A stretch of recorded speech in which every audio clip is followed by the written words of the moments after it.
Una de las cosas que como creyente en todos estos años empecé a descubrir es, anteriormente yo pensaba que la iglesia y todo lo del reino existía para mí.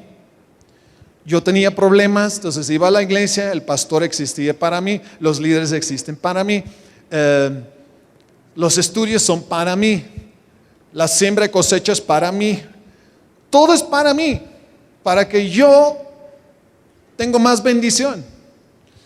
Y en realidad es más bien históricamente así, la iglesia siempre ha tenido esta idea, vamos a la iglesia porque la iglesia existe para mí. Hasta que lo hemos adaptado así, que el reino de Dios existe para mí. Dios existe para mí, para bendecir a mí. Está bien, porque en realidad lo vemos que Dios lo puso en la naturaleza. Cuando un bebé nace, todo el mundo existe para el bebé. Pero cuando el bebé empieza a crecer, ya no es que todo gira alrededor tuyo. Cuando nace otro hermanito, ¿qué pasa? Todo gira ahora alrededor del hermanito, ¿no? Y tienes que trabajar y ayudar y cambiar pañales, y así es la vida. ¿Cuántos de ustedes vienen de familias numerosas? Usted disfrutaba ser bebé, pero luego ya era poner manos a la obra, ¿o no? Entonces en el reino es igual. En el reino de Dios yo empecé a decir, Señor, todo lo que tú has hecho por mí, tu vida en la cruz, todo el amor tuyo, la gracia, todo esto ha sido para bendecir mi familia, mi vida, mi economía, todo. Pero ¿qué es lo que está ardiendo dentro de tu corazón? ¿Qué es lo que tú quieres que nosotros hagamos contigo? ¿Cuál es tu plan con que te levantes si Dios se levantara por la mañana y con qué te acuestas por la noche? Y lo que yo creo que siempre ha sido el plan del reino de Dios. Dios al principio estaba muy feliz. Dios no necesita a nadie para ser feliz. Dios es perfecto. Pero Dios Él creó en su idea, en su mente, que era mejor crear al hombre, porque Él quería compartir su gloria con el hombre. Él quería extender su gobierno por medio del hombre. Por eso Él empieza a crear el mundo, empieza a crear al final, al sexto día. Fíjate, dedica 5 días a crear el entorno para el hombre. ¿Tú crees que cuando Dios de los 6, 7 días dedica 5 días al entorno del hombre, tú crees que el entorno del hombre es importante para Dios? ¿Qué acabamos de leer ahí en 1 Crónicas? ¿Qué dice? Los cielos y la tierra, ¿todo de quién es? Ahora, el plan del reino de Dios siempre tenía que ver con todo lo que Él ha creado. El hombre es la corona de la creación y el mayordomo de la creación, pero algo pasó en el pasado, ¿verdad? Entonces yo quiero explicarles el plan de Dios, lo que está en el corazón de Dios. Si pudiéramos ser como el apóstol Juan, que puso su cabeza en el pecho de Jesús, escuchando el latido del corazón de Dios, vamos a notar cuál es ese. Yo creo que es el plan del reino. Di conmigo el plan del reino. En Génesis 1 dice la Biblia que Dios al principio creó que los cielos y la tierra. Entonces Dios empezó con los cielos. No existían los cielos como los conocemos hoy. Y no estoy hablando de las estrellas. Hay 3 cielos, dice la Biblia. El tercer cielo, dice Pablo, donde está el trono de Dios.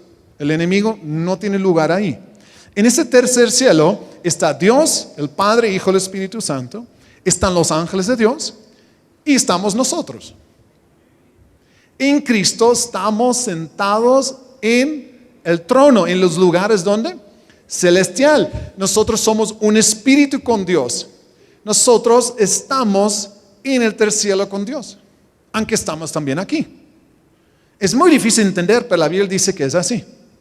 Luego dice la Biblia, existe el segundo cielo, donde Pablo en Efesios 6 dice, donde operan que huestes espirituales, donde nuestra lucha no es contra carne ni contra sangre, pero contra ¿qué?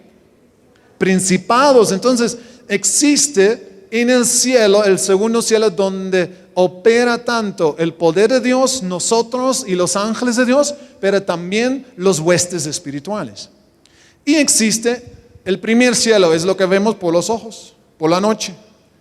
Todo lo que es alrededor nuestro, las galaxias, cosas que todavía no hemos visto.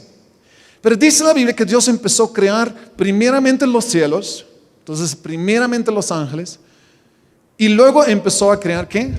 La tierra. Y sabemos en Génesis lo que pasa, ¿no? Cada día Dios hizo otras cosas. ¿Con qué propósito? Con el propósito de que Dios iba a crear el hombre según su imagen y su semejanza. ¿Para qué? Para que el hombre fuera el mayordomo, el responsable de todas las obras de sus manos. ¿Qué dice Dios acerca del hombre que va a crear aquí en Génesis 1:26? Dice, y dijo Dios, hagamos al hombre a nuestra imagen, conforme a nuestra semejanza, y ejerza dominio, di conmigo dominio. Dominio sobre los peces del mar, sobre las aves del cielo, sobre los ganados, sobre toda la tierra, y sobre todo reptil que se arrastre sobre la tierra. Ese fue el plan de Dios. Mire David en Salmo 8. David vino de una familia que en realidad sus hermanos no lo reconocieron como hermano verdadero. Hoy no puedo entrar en este tema, pero cuando Samuel el profeta viene para ungir a uno de ellos como rey, David no está. Tiene otra apariencia. Él en su familia tenía otra categoría, pero Dios tuvo sus ojos sobre David, ¿verdad? Y dice, este hombre lo voy a coronar como ¿qué? Como rey de Israel. Y David en toda su trayectoria con Dios, él sabía lo que era la gracia de Dios, el amor de Dios, de venir de ser pastor de ovejas, allí ni reconocido por sus hermanos, a ser rey de Israel. Y con las promesas de Dios de que desde su descendencia iba a nacer el Mesías, David sabía que todo esto era por la gracia de Dios. Pero también sabía que en su vida él había vencido este enemigo, otro enemigo. Las promesas de realidad que Dios dio a Abraham nunca fueron cumplidas por Josué. Pero David sí, en el tiempo de David se cumplió toda esta promesa. La tierra prometida lo conquistó David y se lo entregó a Salomón. Pero aquí dice en Salmo 8:6, dice, tú le haces señorear. Él primeramente dice en versículo 3, cuando veo tus cielos, obra tus dedos, la luna y las estrellas que tú formaste, digo, ¿qué es el hombre para que tengas de él memoria? Y el hijo del hombre para que lo visites. Le has hecho poco menor que los ángeles, dice en español. En hebreo dice, le has hecho poco menor que Elohim. ¿Elohim es qué? ¿El nombre de quién? Este es Dios. Entonces, David sabía que en realidad lo que Dios dijo en Génesis 1:26, cuando empieza a crear el hombre, empieza a hablar del hombre diciendo, Dios quiso extenderse a sí mismo, dando al hombre capacidades de procrear, de hablar, crear, de hacer cosas que son tan parecidas a Dios, porque Él quiso en un futuro tener una novia. ¿Cuántos de ustedes tienen novia? Novia que no veía, el novio que no vio, la nuera que no era. No. Mi hijo hoy, este año se va a casar con una mexicana de Tepic. Gloria a Dios, nos casamos con México, Holanda, España. Mi esposa es de España, así vamos extendiendo el territorio. Amén. A ver con quién se casa mi hija. Pero, ¿dónde estaba? Novio. Entonces Jesús, ya Dios en todo su plan sabía que iba a crear un hombre perfecto, según su imagen, no perfecto en conocimiento. Ayer hablamos de eso, ¿verdad? Una cosa es que nace un bebé perfecto, no quiere decir que el bebé tiene todo conocimiento. Adán y Eva, aunque físicamente eran adultos, no quería saber, no tenía que decir que ellos ya sabían todas las cosas, tenía que aprender. Para ellos el primer día en el jardín era como el bebé el primer día en este mundo. Amén. Entonces Dios empieza a crear al hombre con el propósito de ¿qué? Que dice David aquí. Tú le haces ¿qué? Señorear sobre todas las obras de tus manos. Todo lo has puesto bajo sus pies. Y les voy a mostrar que no solamente era la tierra, pero también los cielos. Que Dios quiso darnos un lugar en su trono con Él como novia, para compartir su gloria y extender su reino, quiere decir su gobierno, a todo lo creado. ¿Pero qué pasó? Lo que llamamos la caída empujó todo este plan hacia el futuro. Entonces Dios, por crear el hombre con libre albedrío, porque no existe el amor sin libre albedrío, no existe el amor en robots, no existe el amor en opresión, solo existe el amor de voluntad propia. Y Dios quiere amantes, no quiere robots. Dios quiere un amante. Y Él cree en nosotros que el amor de nosotros por Dios va a ser más grande que el amor que tenemos por el pecado o cualquier otra cosa. Pero en aquel tiempo, Satanás era muy astuto porque él sabía, como arcángel, uno de los ángeles más poderosos, cuando estaba alrededor del trono de Dios, estaba escuchando a Dios hablar acerca del hombre que iba a crear del polvo. Y él está ahí diciendo, ¿qué? Este hombre del polvo va a estar contigo en el trono, va a ser tu novia, va a ser alguien que va a gobernar sobre todas las obras de tus manos, y yo como ángel lo voy a tener que servir. Hebreos 1:14. Todos los ángeles fueron creados para servir a los que heredarán la salvación. No le gustó la idea. La Biblia dice, él quiso ser como Dios. Y desde entonces quiso mostrar a Dios que el hombre no sirve para nada. Y la tentación que hace a Eva es esta. Dios no quiere que tú seas como Él. Es mentira. Dios nos creó según su imagen para ser como Él. Entonces, el diablo es muy astuto, fíjate. Siempre habla nuestro destino, porque es nuestro destino. Pero ofrece una forma de cumplir este deseo en una forma que va contra el propósito de Dios. Por ejemplo, el sexo, Dios creó el sexo. Gloria a Dios. ¿Cuántos de ustedes están felices que Dios creó el sexo? Amén. Pocos de ustedes hay.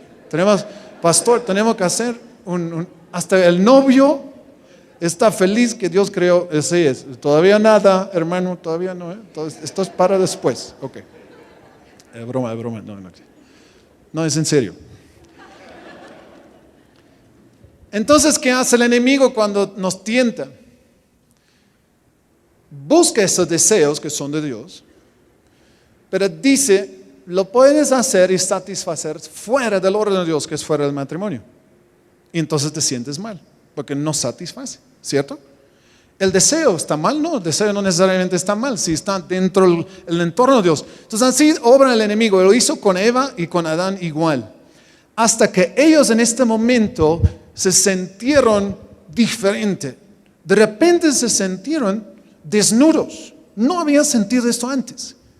La Biblia dice que en Cristo Dios nos da ropa nueva, ropa de justicia. La ropa de justicia que tenían en el Espíritu les cayó de ellos y de repente se sienten desnudos. Pero la promesa de Dios ya es, en el futuro voy a mandar al Mesías, voy a mandar al Redentor, voy a restaurar todo lo perdido y restaurarles a la imagen que yo he querido con ustedes.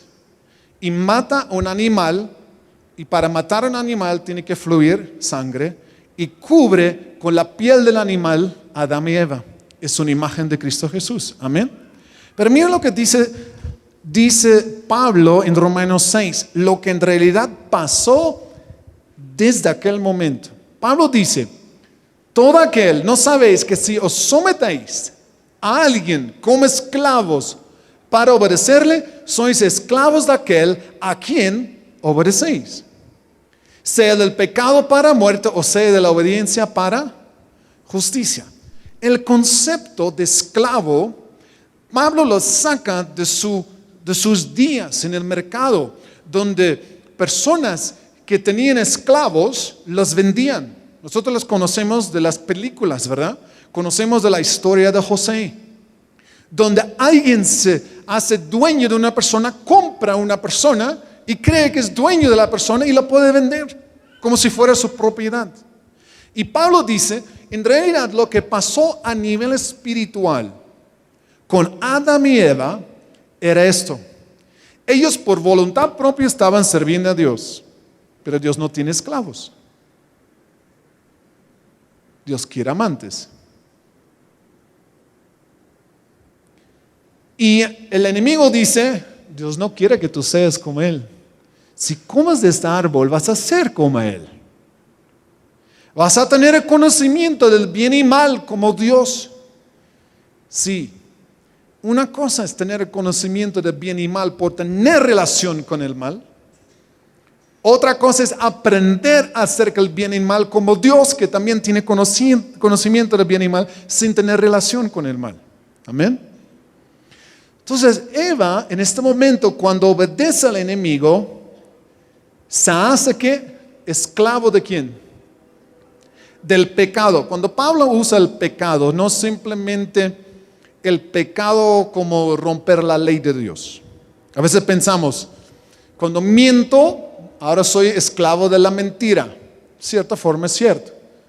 Pero lo que Pablo dice en el original es amartia. Él usa una palabra que representa a las fuerzas del enemigo. Él dice, cuando Adán y Eva, o tú y yo, nos sometemos al enemigo, nos hacemos esclavos del enemigo. Murieron espiritualmente. Pablo dice en Efesios 3, que estamos muertos espiritualmente por el pecado. La razón es el pecado.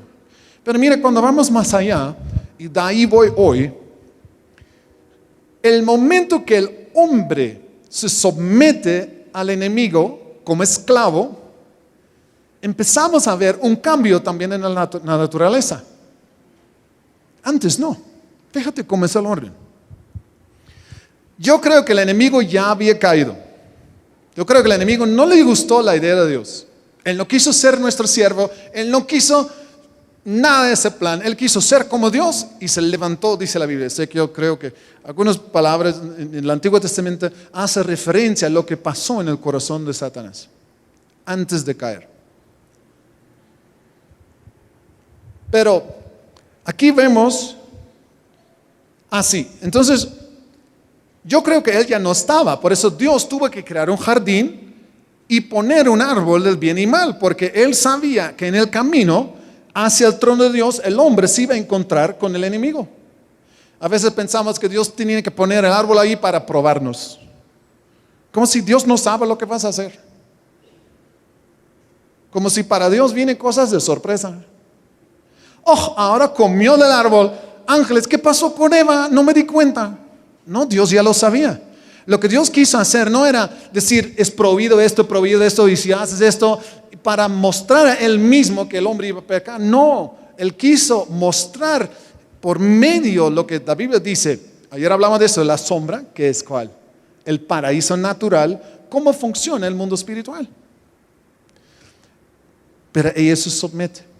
Entonces el enemigo tienta a Eva, antes que Adán y Eva ya habían caído el pecado, y resulta que el momento que Adán y Eva se someten al enemigo, también la naturaleza empieza a cambiar.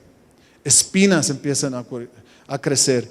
Vemos que los animales, creo yo, empiezan a comerse unos a los otros, que nunca fue la idea, porque cuando vemos la promesa de Dios acerca del futuro, ¿qué? Está la oveja, el cordero está con el león. Nunca fue la intención de Dios que los animales se comieran unos a los otros. ¿Por qué el enemigo tenía derecho de meterse en la creación? Porque Adán y Eva eran mayordomos de parte de Dios sobre la creación. Y cuando ellos se sometieron al enemigo, el enemigo tuvo derecho legal de entrar en el mundo. O lo que vamos a leer aquí, eso es lo que Pablo dice. ¿Qué dice Pablo? Lee conmigo. Por tanto, como el pecado, y se refiere al enemigo, Martia, como el enemigo entró en ¿qué? En el mundo. Y la palabra mundo en griego es cosmos. ¿Recuerden la primera diapositiva? Los cielos y tierra, ¿qué es? Cosmos, todas las cosas de Dios. Entonces dice Pablo, el enemigo tuvo derecho de entrar al cosmos porque Adán y Eva, dice aquí, por un hombre. ¿Quién fue este hombre? La cabeza de la creación. Génesis 3:17, aquí abajo. Dios dice a Adán y Eva, a causa de ustedes, la tierra es maldita. En ese seminario explicamos que Dios es bueno y Dios no maldice. Muchas veces la gente dice, han dicho, Dios maldijo la tierra. No, Dios no maldijo la tierra. Dios dice, ¿a qué? Él dice, maldita será la tierra, ¿por qué? Tu causa. ¿Qué es maldición? Maldición es entregar las cosas al enemigo. Dios dijo, yo les había hecho mayordomos sobre el cosmos y ustedes ¿qué? Entregaron todo esto, su vida primero, y luego porque son mayordomos del cosmos, también entregaron la tierra, y por eso a causa de ustedes la tierra está maldita.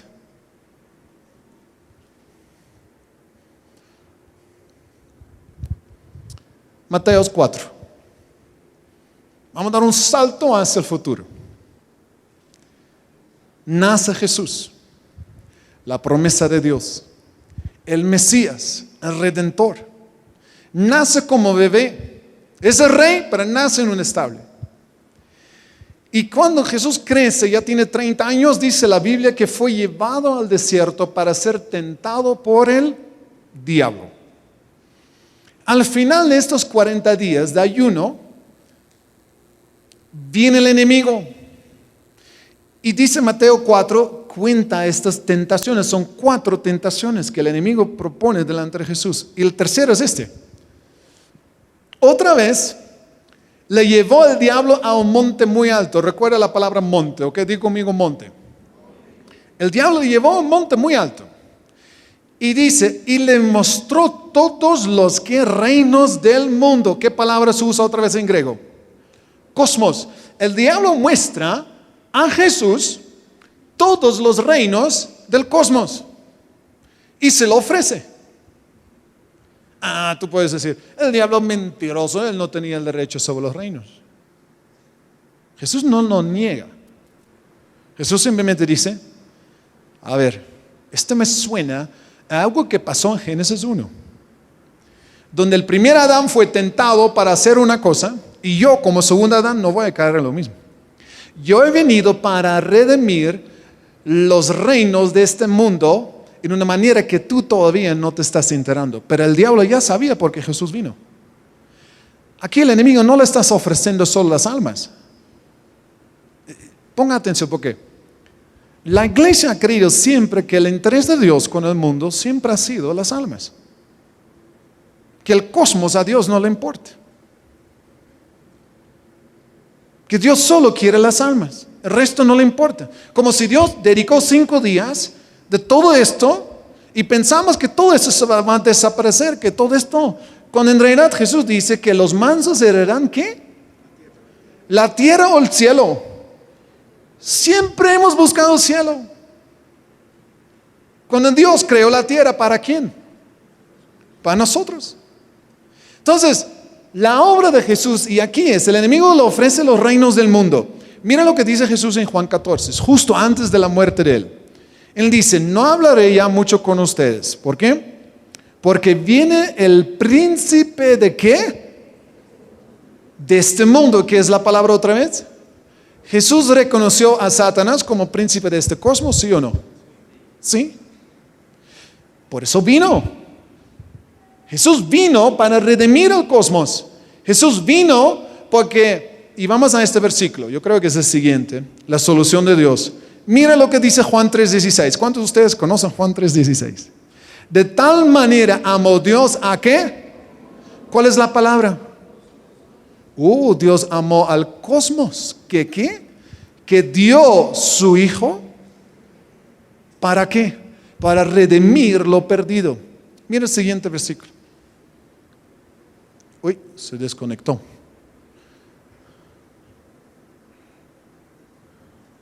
Yo pensaba que ustedes estaban viendo el versículo y no estaban viendo. Usted tiene que decir, no está. ¿Qué dice la Biblia? Porque de tal manera amó Dios al cosmos, que dado a su Hijo unigénito para que todo aquel que en él cree no se pierda, mas tenga vida eterna. Miren lo que dice Jesús en Lucas 19. Está hablando a los discípulos. Dice, porque el Hijo del Hombre vino a buscar y a salvar lo que se había perdido, no a los que se habían perdido solo. ¿Por qué esto es importante?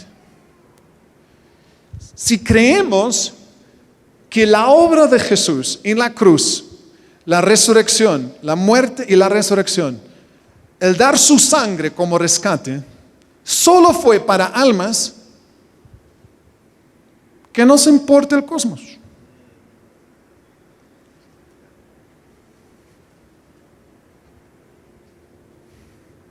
Marcos, Jesús dice, porque el Hijo del Hombre no vino para ser servido, sino para servir y para dar su vida en rescate por muchos. Necesito al hermano aquí, usted se quiere poner aquí, una hermana acá, otra hermana, usted. Ahora, esto era la situación a que Pablo se refiere en Romanos 6. En el mercado donde ellos andaban había gente que eran esclavos, el dueño de los 2 esclavos en este caso. Las estaba vendiendo. Entonces él es el dueño, tiene sus papeles y dice, entonces la gente miraba la boca, la gente, ¿sabes? Ustedes han visto estas películas. Entonces Jesús, cuando habla aquí en Marcos, dice, yo he venido para dar mi vida como ¿qué? Rescate. ¿Qué es un rescate? Un rescate es algo que se pagaba a alguien que estaba en esclavitud.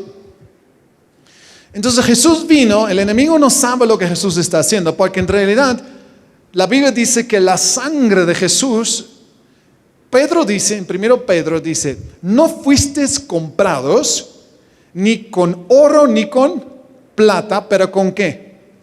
Con la sangre del Cordero, con la sangre de Jesús. Entonces el precio de rescate no fue oro ni plata como se compraba en aquel día esclavos, fue la vida de Jesús, su sangre, porque la sangre representa la vida. Sin sangre alguien está muerto.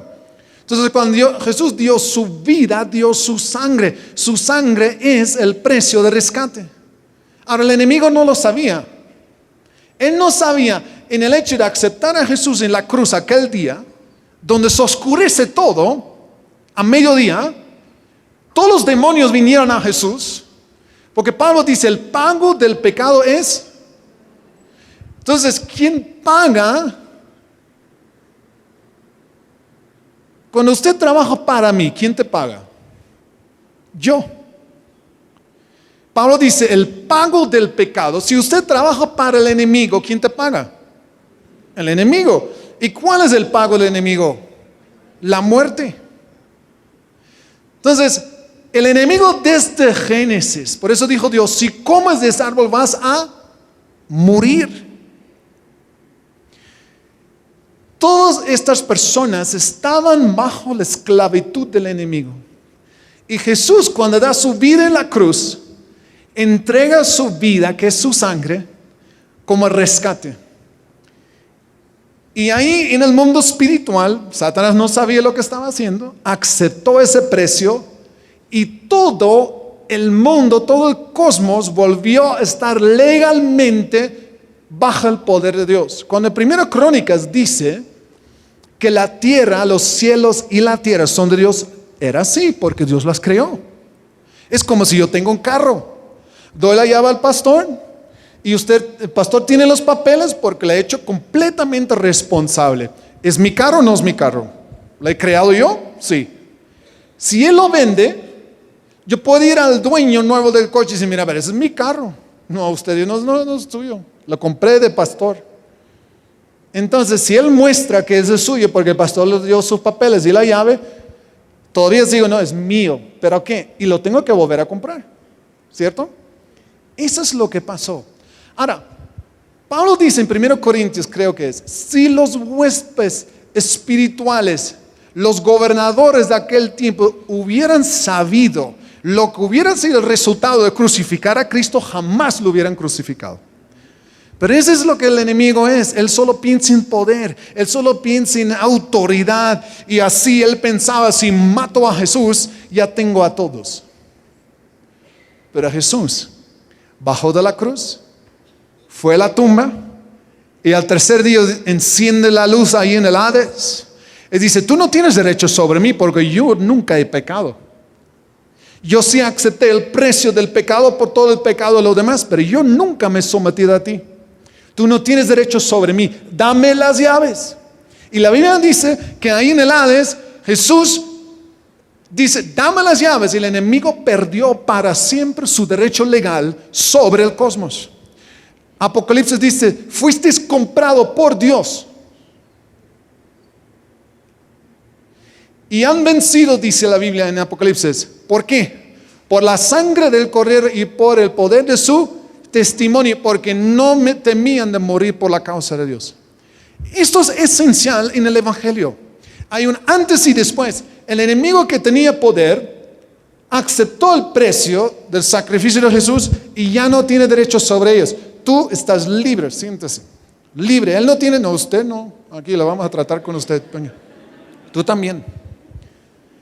Jesús derrumbó para siempre el poder de Satanás. El poder de la muerte, dice la Biblia, que tenía sobre cada uno de nosotros. El temor, Hebreos 1, sobre nosotros. Ya no más.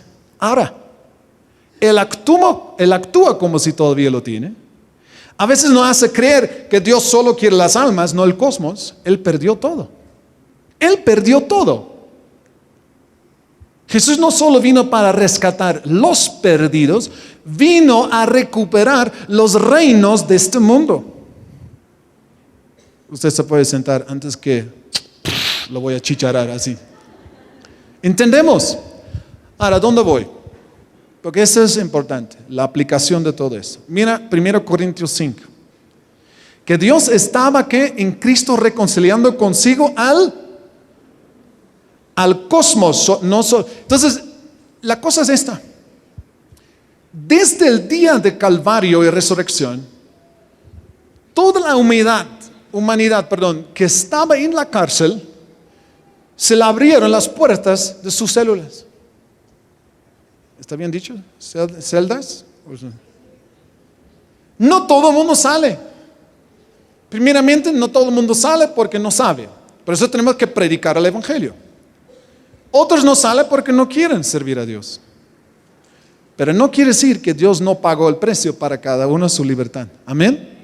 Entonces, seguimos con esto. Cuando Jesús se presenta a los discípulos después de la resurrección, el libro de los Hechos 1 dice, hablaba con ellos durante estos 40 días acerca del reino de Dios. Si tú tienes 40 días antes que subes al cielo, ¿de qué vas a hablar con la gente que está contigo? De las cosas que son más importantes para ti, ¿sí o no? Jesús empezó a predicar el evangelio del reino. Jesús empezó a manifestar el reino. Él era el rey del reino. Él estaba diciendo, Dios tiene un plan que es su reino. Su reino se ha acercado, dijo Juan el Bautista. Jesús dice, predicaba, sanaba. El reino se estaba manifestando. Después de la resurrección, Jesús habla 40 días acerca del reino de Dios con ellos. ¿Por qué? Porque eso está en el corazón de Dios. Y dice esto, antes de subir al cielo, dice, toda potestad me es dada, ¿dónde? ¿Les suena a Génesis 1? ¿Les suena a 1 Crónicas? Antes no tenía el poder. Claro, Dios era el todopoderoso, pero Dios no es un ladrón como Satanás. Dios no dijo, Satanás, tú no tienes nada que ver aquí, aunque tú hiciste eso, el hombre hizo esto, yo no voy a respetar mis leyes. Soy más poderoso, te doy un puñetazo y acabamos. No, Dios respeta siempre sus propios principios. Entonces, cuando Jesús muere, se resucita y dice aquí, toda potestad me ha sido dado en el cielo otra vez y en la tierra. ¿Y qué dice Jesús después? Por lo tanto, se refiere a lo que Jesús acaba de decir.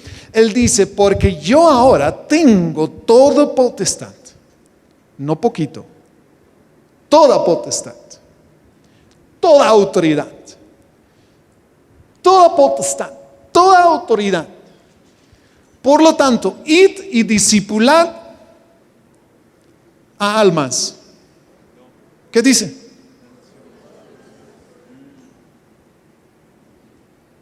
¿Qué es lo que está en el corazón de Dios? ¿Las naciones o almas? Los dos, ¿verdad?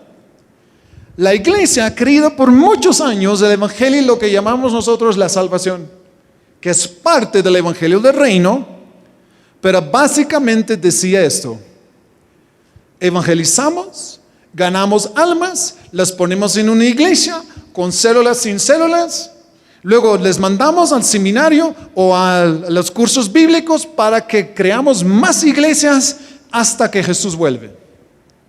Es cierto, es parte del evangelio del reino, pero se llama el evangelio de salvación. Porque nadie se preocupaba por el resto. Cuando el evangelio del reino habla de que el reino de Dios se tiene que establecer en cada esfera de una nación. Porque el mandato apostólico habla de discipular naciones. ¿Cómo discipulamos a México? Vas a tener que estar en el gobierno. Vas a tener que estar en los medios de comunicación. Vas a tener que estar en cada esfera de la sociedad donde vas a tener influencia. ¿Tienes derecho de estar? Claro que tienes derecho de estar. ¿Por qué? ¿De quién es todo esto? ¿Y usted es hijo de Dios? ¿Usted es coheredero de Dios? Es tuyo. ¿Por qué entonces dejamos que otros lo manejan? Y luego nos quejamos de los políticos y la corrupción y las universidades. Nos quejamos de todo, estamos contra todo, pero nadie toma lugar en esos lugares. Porque nos hemos dedicado al evangelio de salvación y no al evangelio del reino. ¿Quién está discipulando a Celaya? Si quieres saber quién está discipulando a su hijo, mira su habitación. Los pósters que tiene ahí, mira su Facebook, mira todos los que le gusta, los likes. Estos están discipulando a sus hijos. ¿Qué dijo Jesús? Venga tu reino, se haga su voluntad aquí como en él. Eso es el deseo de Dios. Que venga su reino, no solo en las almas, pero en toda la tierra. Y todo lo que no corresponde al cielo se tiene que cambiar. Y Dios usa su cuerpo, su iglesia, para esto. Ahora, voy al siguiente. Isaías 2, versículo 2. Y necesito 7 personas jóvenes, rápidamente, que se pongan aquí. 1, 2, 3, 4, 5, 6, 7 personas. Amén.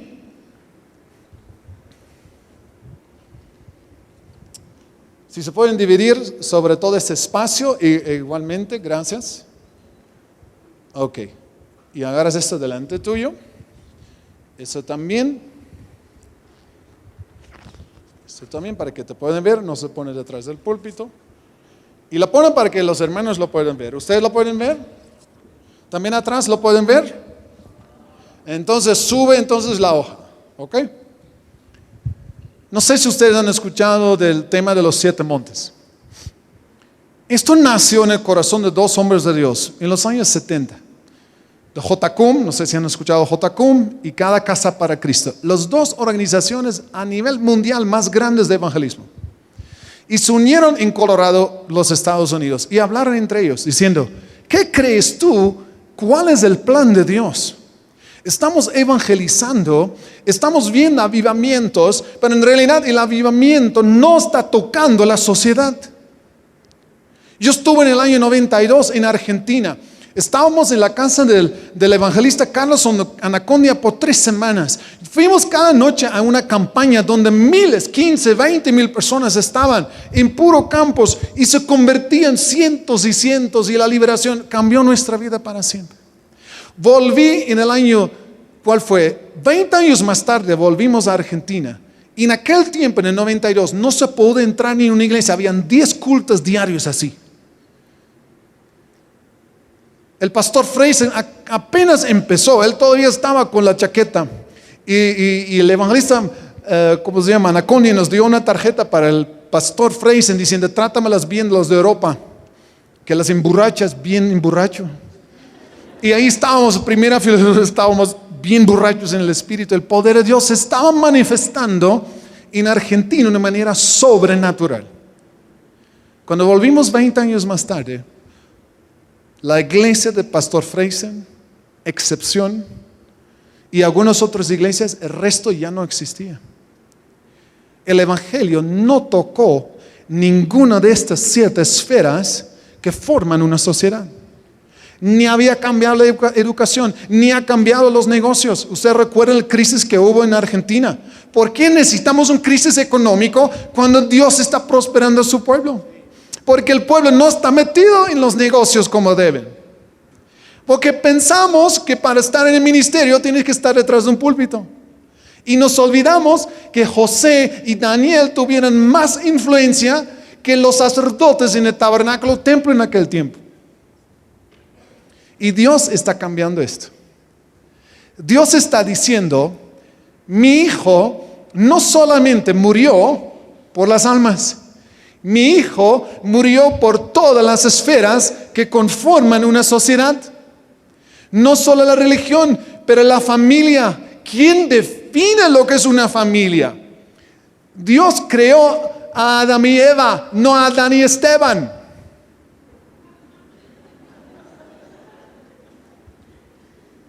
Yo entiendo que algunas personas quieren hacer cosas que quieren hacer en una sociedad así, donde no existe una teocracia, y yo no creo que va a existir hasta que Jesús vuelve.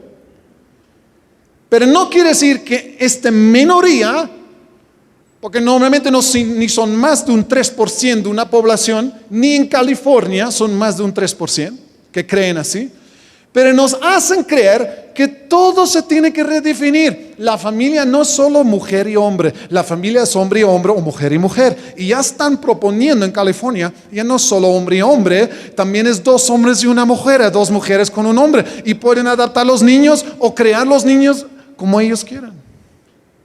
Es lógico cuando el núcleo central de una sociedad, que es la familia, la empezamos a romper.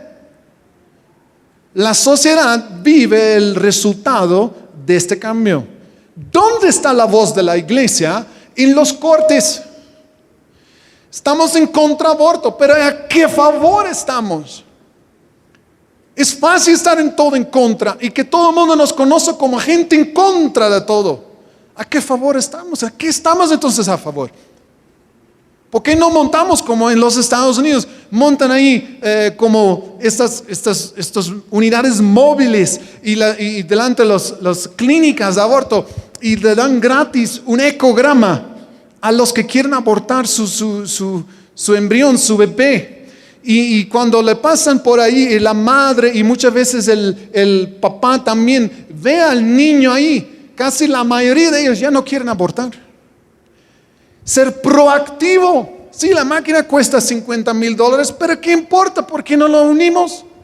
Los ponemos en todos los lugares y ayudamos como iglesia a que no se mata a personas vidas porque Jesús murió por ellos.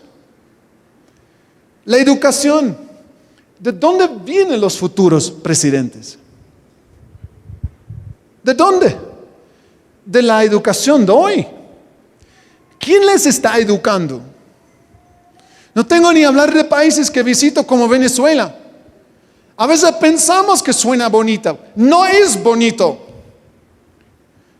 Porque no tiene nada que ver con el principio del reino. No tiene nada que ver con la capacidad del hombre para crear finanzas, crear prosperidad y así acabar con la pobreza. No dando al pobre y manteniendo pobre o comprando su voto. Eso no ayuda. El hombre fue creado para tener dominio, para inventar, para crearse nuevos negocios, para ser alguien que cuando está en apuros sabe conocer su salida porque el Espíritu Santo le da ideas para salir de ella. Perdona que me estoy animando, pero de verdad, esto es lo que yo creo que Dios tiene. Aquí, ¿cuál es la otra? Gobierno. Yo tengo un corazón por el gobierno. Yo creo que no necesitamos pastores en el gobierno que votamos como cristianos pensando que vamos a poner un pastor como presidente que no sabe nada de economía, que no sabe nada de cómo gobernar. Él puede ser buena persona, pero no tenemos que poner un perro delante de un carro, necesitamos un caballo delante de un carro. ¿Estamos de acuerdo? Necesitamos gente que se prepara como Daniel, nadie las conoce, pero Dios les prepara. José, nadie las conoce hasta que Dios abre la puerta y podemos tener personas aquí que traen justicia, no están a la venta, y traen los principios de Dios para una sociedad. Medios de comunicación. En las Islas Canarias empezamos con televisión. Compramos un canal de televisión con 80 familias en la iglesia. No sabíamos lo que estamos haciendo. Menos mal, porque si no lo hubiéramos hecho. Llega un día, porque estamos emitiendo los cultos en directo. El primer canal en toda España cristiano. La gente en la ciudad estaban viendo un culto evangélico por la primera vez. Dicen los vecinos, ustedes tienen batería, tiene la iglesia. ¡Wow! Teclado. Viene el periódico más grande de la ciudad de Las Palmas. Queremos tener una entrevista. Ok. ¿Cuándo? El lunes. Ok. Yo digo a mi cuñado, yo era director de la emisora, y digo, mira, vamos a grabar la conversación. Porque vienen ellos que tienen un medio muy potente. Y ya sabemos, en las otras islas, todas las iglesias evangélicas eran sectas, hablaban mal de nosotros.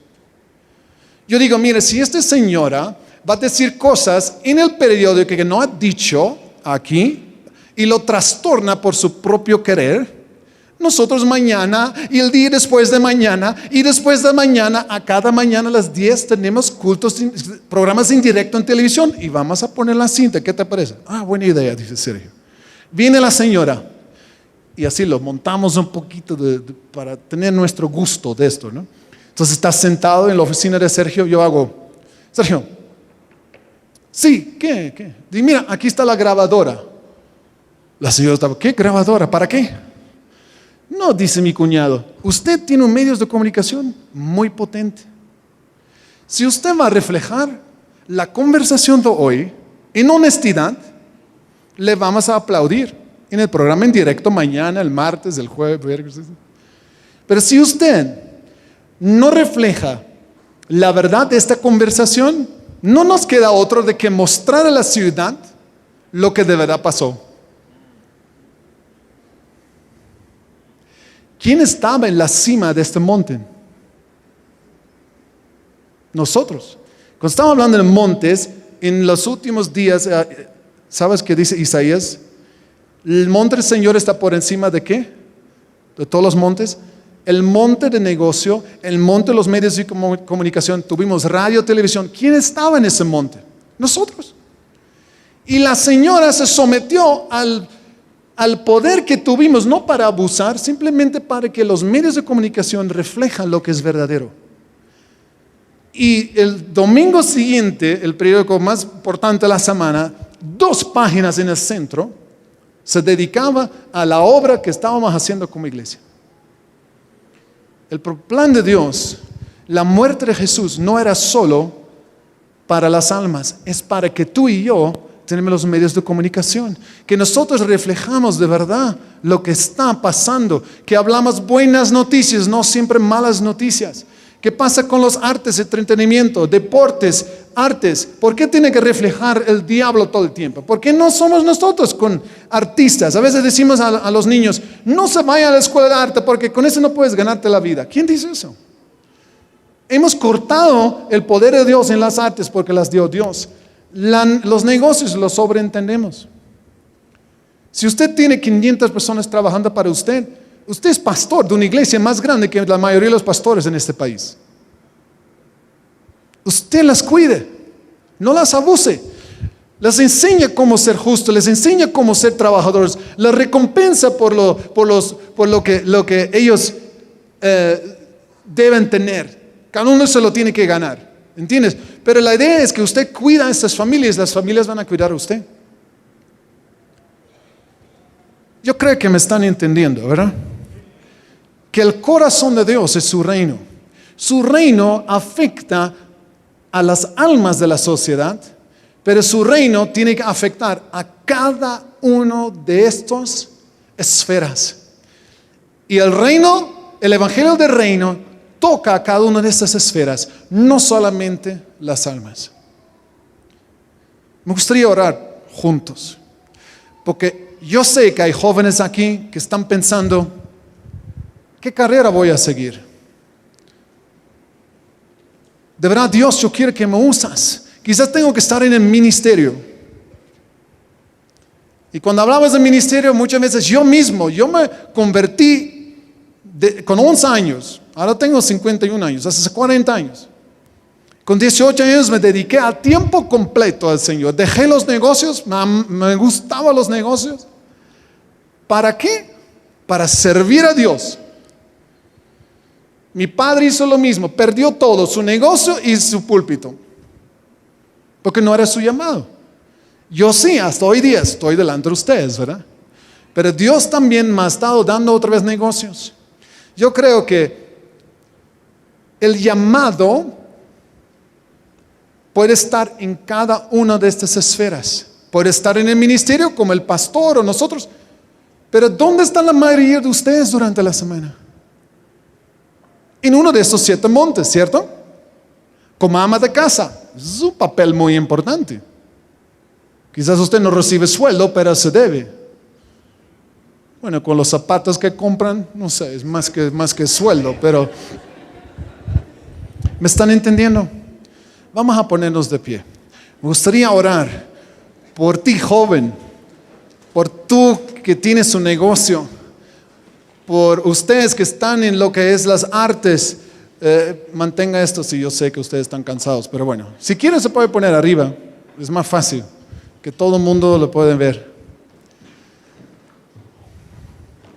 Y vamos a orar a Dios. ¿Ustedes quieren asumir el reto de discipular a Celaya? Ya no van a ser pastores de una iglesia, van a ser pastores de la ciudad. ¿Cuántos pastores de la ciudad están aquí? Amén. En su negocio. Si quieres erradicar la pobreza, crea negocios. Es la solución. La solución de quitar pobreza es crear riquezas. Y cada uno se lo tiene que trabajar. Pablo dice que el que no trabaja no come. Es otra cosa que ayudamos a alguien en necesidad. Pero la sala de emergencia no es para toda la vida. La sala de emergencia es para que te recuperas y te vuelvas a involucrar en la sociedad. Que das tu valor, tu inteligencia, tu fuerza, tus ganas, tus dones, lo devuelves a la sociedad. Amén. Padre, en el nombre de Jesús, te damos las gracias por tu mensaje, Señor. Yo siento tu presencia aquí y sé que nos estás retando porque Celaya está apenas empezando a desarrollarse, Señor, en áreas socioculturales, económicos. Señor, tú tienes un plan tan tremendo con esta ciudad, que puede ser una ciudad ejemplar de cómo tu reino está alcanzando cada esfera de la sociedad. Y hoy, como cuerpo de Cristo, con todo el poder que tú nos has delegado, queremos decir: úsanos. Dile al Señor: heme aquí, Señor. Heme aquí, Dios. Úsame para establecer tu reino en la esfera de la sociedad donde tú me has puesto. Yo no sé con qué monte tú te identificas, pero joven, cuando estás ahora en la universidad, no pienses solo en cómo ganar dinero. No siga el dinero nunca. Sigue tu sueño, tu pasión. El dinero sigue tu sueño y pasión. Y esa pasión tiene que venir de Dios, para que cuando tú estás ahí y la gente va a decir: esta persona cambió la sociedad de Celaya, o esta persona cambió México, y esta persona descubrió el destino de Celaya que Dios tenía para Celaya, descubrió otra vez el destino que Dios tenía para México, ser bendición para las naciones. Gracias, Dios.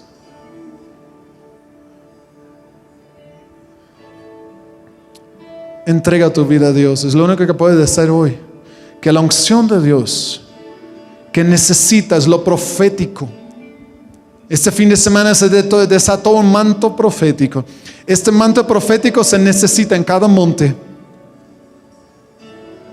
Ahora Dios me hace recordar: José y Daniel eran profetas de Dios, ¿verdad?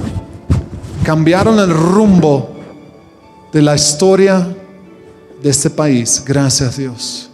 Espíritu de Dios, venga y toca a cada persona ahora en el nombre de Jesús. En el nombre de Jesús.